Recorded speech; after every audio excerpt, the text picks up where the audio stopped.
여러분 안녕하십니까? 10월 22일 JCN 모닝뉴스입니다. 부울경 지역 가운데 울산만 유일하게 통근 인구 순유입이 많은 것으로 나타났습니다. 울산은 다른 지역에 비해 기업체가 많아 직장은 울산에 두고 있지만 실제 거주는 인근 지역에서 하고 있다는 건데요. 인구 감소 문제를 해결하기 위해 울산의 정주 여건 개선이 중요한 과제로 떠올랐습니다. 보도에 김동현 기자입니다. 동남지방통계청이 지난해 울산 지역 통근 현황을 조사한 결과 울산은 통근 유입 인구가 3만 6천 명, 유출 인구가 2만 2천 명으로 나타났습니다. 부산과 경남에 주소지를 두고 울산으로 출근하는 인구가 그 반대 경우보다 1만 명 넘게 많은 건데 이런 경우는 부울경 중 울산이 유일합니다. 울산에 유입되는 통근 인구 중 가장 큰 비중을 차지하는 지역은 인근 양산시입니다. 3만 6천 명의 통근 인구 가운데 30%인 1만 2천 명이 양산에서 울산으로 통근하고 있습니다. 이어 인근 지역인 부산 기장군과 해운대구 순으로 울산 통근자가 많은 것으로 나타났습니다. 양산과 기장 등은 울산 산업단지와 인접하고 최근 신도시가 건설되면서 정주 여건이 개선된 지역이라는 공통점을 갖고 있습니다. 울산에서 유출되는 통근 인구의 절대 다수가 공장이 몰려있는 경주로 향하고 있다는 점은 이를 뒷받침해주는 방증입니다. 미래의 일자리를 많이 만드는 그런 하나의 정책과 더불어서 정주 여건을 같이 확보해서 계속 여기서 지속적으로 잘 살 수 있는 환경을 조성하는 것, 이 두 가지를 같이 해야 될 것 같습니다. 2015년 정점을 찍었던 울산 인구는 이후 연간 평균 0.8%씩 감소세를 보이고 있습니다. 울산에서 직장 생활을 하는 외지인이 많다는 점은 곧 울산 시민이 될 수 있는 잠재적 인구가 많다는 뜻입니다. 일자리 확충을 통한 인구 유입뿐만 아니라 이들이 정착할 수 있는 정주 여건을 마련하는 것도 중요한 과제로 떠올랐습니다. JCN 뉴스 김동영입니다. 박맹우 전 국회의원이 지역 지지자들과 함께 국민의힘 윤석열 대선 후보 캠프에 합류했습니다. 박 전 의원은 윤석열 국민 캠프 울산 직능본부 본부장을 맡았습니다. 또 김명규 전 울산시 정무부시장과 박미라 전 남구의장, 신진규 전 한노총 울산 본부장 등 171명이 박 전 의원과 함께 윤 후보 캠프에 공식 합류했습니다. 윤석열 후보는 오는 23일 울산을 방문해 울산 선대위 임명장 수여식을 가질 예정입니다. 국민의힘 권명호 국회의원이 산업통상자원부 국감에서 원전 없는 탄소 중립은 현실성이 없다고 질타했습니다. 권 의원은 이후 10개국들은 기후변화 위기에서 가장 신뢰할 만한 자산이 원자력으로 보고 있고 세계 각국이 원전으로 회귀하고 있지만 우리나라 에너지 정책은 정반대의 길로 가고 있다고 비판했습니다. 권 의원은 이어 고용 유발 효과가 높은 대기업에 대한 지원 확대와 획일적인 주 52시간제 보완 기업을 옥죄는 각종 규제 철폐 등이 시급하다고 주문했습니다. 울산시가 어제 서울에서 열린 제19차 세계한상대회 폐회식에서 내년 20차 세계한상대회 대회기를 인수했습니다. 제20차 세계한상대회는 내년 11월 1일부터 4일간 울산전시 컨벤션센터에서 열릴 예정이며 국내외 4천여 명의 경제인 등이 참석한 가운데 기업 전시회와 수출 상담회, 공개 토론회 등이 진행됩니다. 울산시는 어려운 경제 상황 속에서 지역의 기업과 해외 동포 기업의 수출 활로 확대 등 실질적인 성과를 낼 수 있도록 준비에 만전을 기할 방침입니다. 현대자동차가 7년 연속 글로벌 30위권 브랜드에 이름을 올렸습니다. 현대자동차는 글로벌 브랜드 컨설팅 업체 인터브랜드가 발표한 2021 글로벌 100대 브랜드에서 지난해보다 종합순위가 한 단계 상승한 35위를 달성했다고 밝혔습니다. 또 브랜드 가치는 전년 대비 약 6% 증가한 152억 달러를 기록했다고 덧붙였습니다. 현대자동차는 글로벌 100대 브랜드에 2005년 처음 이름을 올린 이후 매년 전 세계 주요 브랜드들과 어깨를 나란히 하며 브랜드 순위 49계단, 브랜드 가치에 117억 달러가 오르는 등 괄목할 만한 성장을 이뤄왔습니다. 울산 지역의 기업 10곳 중 6곳은 ESG, 즉 환경사회, 지배구조 경영을 시행하지 않고 있는 것으로 나타났습니다. 울산 상공회의소가 지역 내 65개 기업을 대상으로 실시한 설문조사 결과 응답업체의 56.9%가 ESG 경영의 중요성에 대해 알고는 있지만 응답기업의 60%는 ESG 경영을 시행하고 있지 않다고 응답했습니다. 이에 대한 이유로는 기업의 규모에 부적합하다는 의견이 58.5%로 가장 많았으며 특히 규모가 작은 기업일수록 비용 부담과 인력 부족 등으로 ESG 경영에 어려움을 호소했습니다. 7대 울산시의회의 마지막 행정사무감사가 다음 달 4일부터 실시됩니다. 시민제보방 운영과 함께 역대 가장 많은 자료를 집행부에 요구하며 강도 높은 감사를 예고하고 있습니다. 어떤 이슈들이 제기될지 김영환 기자가 미리 살펴봤습니다. 마지막 행정사무감사를 맡게 된 7대 울산시의회가 역대 가장 많은 양의 행감 자료를 요구했습니다. 올해 요구한 자료 건수는 1927건으로 7대 의회 들어 해마다 최고 기록을 경신하고 있습니다. 여야 모두 마지막 행정사무감사인 만큼 강도 높은 감사를 예고하고 있습니다. 여당은 민선 7기 울산시정의 공약 이행이 제대로 이루어졌는지와 코로나19에 대응하는 방역체계의 정상 작동 여부, 그리고 각종 재난지원금 지급 과정에서 지방정부의 역할을 제대로 했는지를 감사할 예정입니다. 특히 최근 이슈가 된 KTX 울산 역세권 연결도로와 관련해 행정 차원에서 문제가 없었는지를 집중적으로 따져 물을 방침입니다. 민선 7기 송철호 시정의 공약사항 이행 정도나 그리고 그 효과성 등에 대해서 살펴보고요. 그리고 국민재난지원금 지원에 사각지대는 없었는지, 시정부로서 그 역할은 다 했는지 이러한 것들을 살펴보겠습니다. 야당 역시 코로나19 대응과 관련해 도출된 문제점들을 지적하고 개선 방안을 제시할 예정입니다. 또 민선 7기 울산시정과 교육청의 선심성 예산 등을 꼼꼼히 따지고 소상공인과 지역경제 활성화 정책에 대한 강도 높은 감사를 예고했습니다. 코로나 대응에 대한 잘된 점, 그리고 문제점들, 개선 방안에 대해서 제시를 좀 할 거고요. 각종 R&D 사업에 대한 실효성과 개선 대책, 그 부분을 좀 중점적으로 찾아볼 생각입니다.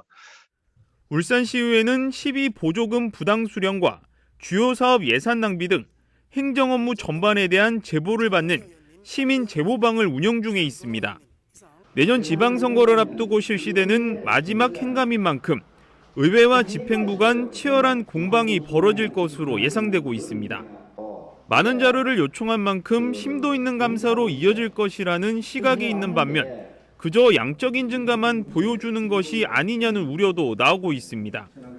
7대 울산시의회가 마지막 행정사무감사를 통해 제대로 된 감시와 발전 방향을 제시하며 유종의 미를 거둘 수 있을지 관심이 모아지고 있습니다. JCN 뉴스 김영환입니다.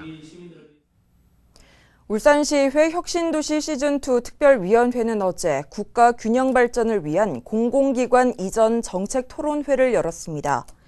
어제 토론회에서 한삼건 울산대 명예교수는 우정혁신도시가 공동주택을 제외한 개발은 성공적이라고 말하기 어렵다며 혁신도시 시즌2에서는 독자적인 정주여건 강화 방안이 필요하다고 밝혔습니다. 김승길 울산연구원 연구위원은 지자체 간 유치 경쟁이 치열할 것으로 예상되는 만큼 전담 조직 구성과 민관 합동 유치 추진단을 구성하고 기존 혁신도시를 확장할지 기능별로 분산 배치할지를 고려해야 한다고 말했습니다. 또 이상옥 시의원은 울산의 특성에 부합하는 알짜배기 공공기관 이전이 가능하도록 적극적인 유치전을 펼쳐야 한다고 강조했습니다. 중구의회 국민의힘 의원들이 어제 기자회견을 열고 송철호 시장이 밝힌 혁신도시 공공청사 부진의 행복주택 건립계획 철회를 촉구했습니다. 이들은 행복주택 건립계획은 환영하지만 건립 예정지가 혁신도시 내 공공청사부지라는 것이 문제라며 대규모 국비 공모사업에서 가장 큰 걸림돌이 부지 확보인 만큼 더 중요한 다른 용도로 쓸 수 있도록 남겨두자고 주장했습니다. 이에 따라 이 부지에는 일단 정부 지방 종합청사를 건립한 뒤 잔여 부지의 용도는 충분한 검토를 한 뒤 추후 결정할 것을 울산시에 요구했습니다. 76주년 경찰의 날 기념식이 어제 울산경찰청에서 열렸습니다. 유진규 울산경찰청장과 김태근 자치경찰위원장 등 참석자들은 어제 기념식에 앞서 청사 내 추모 공간에서 순직 경찰관들에 대해 참배했으며 지역 치안 유공자들에게 정부 포상과 표창을 수여했습니다. 남부경찰서 소속 이석형 경감이 옥조근정 훈장을 받았고 삼산지구대가 치안성과 우수관서로 선정돼 대통령 단체 표창을 수상하는 영예를 안았습니다. 울산대학교 병원 의료진이 90대 환자의 응급 심장수술에 성공했습니다. 김관식 정종필 흉부외과 교수 수술팀은 최근 95세 여성 환자를 대상으로 파열된 대동맥을 제거하고 인조혈관으로 바꿔주는 수술을 성공적으로 진행했다고 밝혔습니다.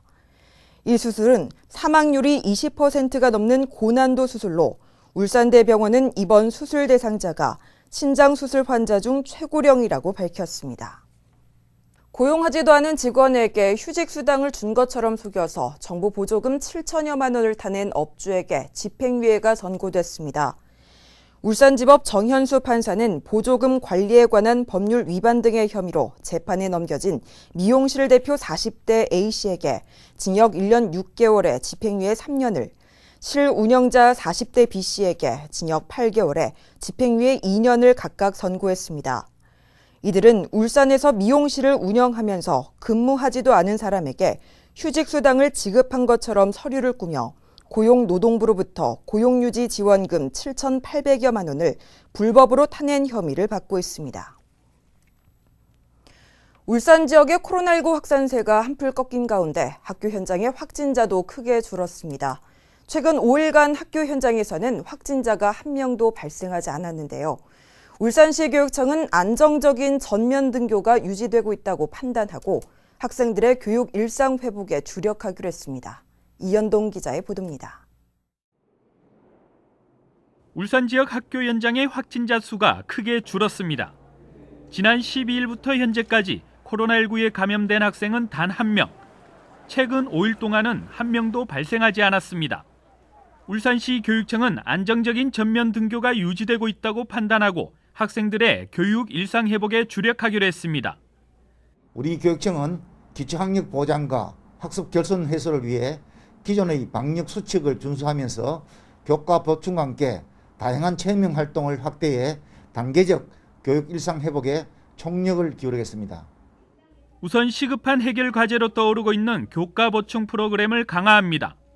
가용할 수 있는 모든 교사를 활용해 교과 지도가 필요한 학생에 대한 1:1 대면 지도에 나섭니다. 중고등학생의 경우 학생 수준과 희망에 따라 소규모 그룹별로 과목 맞춤형 보충 수업과 교과 중심 체험활동, 교과별 학습 코칭 지도를 지원합니다. 교우관계 형성과 사회성 회복을 위한 프로그램도 운영합니다. 메타버스를 활용해 특별 기획전을 열고 박상진 생가 등의 현장 체험 학습도 실시합니다. 특히 중학생을 대상으로 태화강 국가정원과 방구대 안각화 등 울산의 자연생태 환경과 문화체험처 5곳의 가상체험과 교외 체험 활동을 병행하기로 했습니다. 정부가 다음 달 단계적인 일상회복, 이른바 위드 코로나 방역체계 전환 준비에 들어간 가운데 학교 현장에도 교육 일상 회복 준비를 본격화하고 있습니다. JCN 뉴스 이현동입니다. 교육희망울산 학부모회는 어제 울산교육청 프레스센터에서 기자회견을 열고 경계선 지능 아동에 대한 실질적인 대책을 요구했습니다. 이들은 정상지능과 지적장애 사이에 있는 경계선 지능을 가진 아이들이 학습 능력과 사회성 부족 등으로 일상생활에 어려움을 겪고 있다고 지적했습니다. 특히 코로나19로 원격 수업이 진행되면서 경계선 아동의 학습은 사실상 중단됐다며 학습 종합클리닉센터에 경계선 지능 전담팀을 운영하는 등 실질적인 대책 마련을 촉구했습니다. S5일 울산복지재단이 온산 친환경 우렁이 농법으로 생산된 쌀을 매입했습니다. 올해 매입 물량은 40kg 쌀 3,500포 3억 원 상당으로 S-오일은 지난 2001년부터 지금까지 모두 80억 원 상당의 지역사를 매입했습니다. 울산시가 제안한 화학물질 유출과 누출 사고 현장의 물질 정보 측정과 대응 시스템 개발이 행정안전부의 국민생활안전 긴급 대응 연구 현안 과제에 선정됐습니다. 이 과제는 사고 현장에서 유해 화학물질을 측정하는 장비와 감지기를 개발하고 피해 확산을 예측하는 시스템을 구축하는 과제로 2년간 5억 원의 국비를 지원받게 됩니다. 연구 결과물은 전국의 119 상황실과 소방서, 합동방재센터와 유해 화학물질 취급 사업장 등에서 활용될 예정입니다. 국토교통부가 지난 5월부터 9월까지 전국 243개 지자체를 대상으로 실시한 2021 건축행정평가에서 중구청이 우수지자체로 선정됐습니다. 중구청은 민원 처리 기간 단축과 건축 행정 개선, 그리고 위반 건축물 단속 실적과 이행 강제금 징수율을 높인 점에서 좋은 평가를 받았습니다. 이와 함께 공공건축물, 그린 리모델링 사업 추진 등 내실 있는 건축행정 추진 등 평가 전반에서 높은 점수를 받았습니다. 남구청에서 지난 9월부터 시행 중인 동네 서점 바로 대출 서비스가 주민들에게 큰 호응을 얻고 있는 것으로 나타났습니다. 남구청에 따르면 서비스 50일 만에 신청 건수가 377건이 넘는 등 이용자 수가 크게 증가하고 있으며 예산도 조기에 소진될 것으로 예상된다고 밝혔습니다. 동네 서점 바로 대출 서비스는 도서관에서 대출하기 힘든 도서를 남구 지역 19개 서점에서 바로 신청해서 보고 지정된 4개의 남구 구립도서관으로 반납할 수 있는 서비스입니다. JCN 모닝뉴스를 마칩니다. 함께해 주신 여러분 고맙습니다.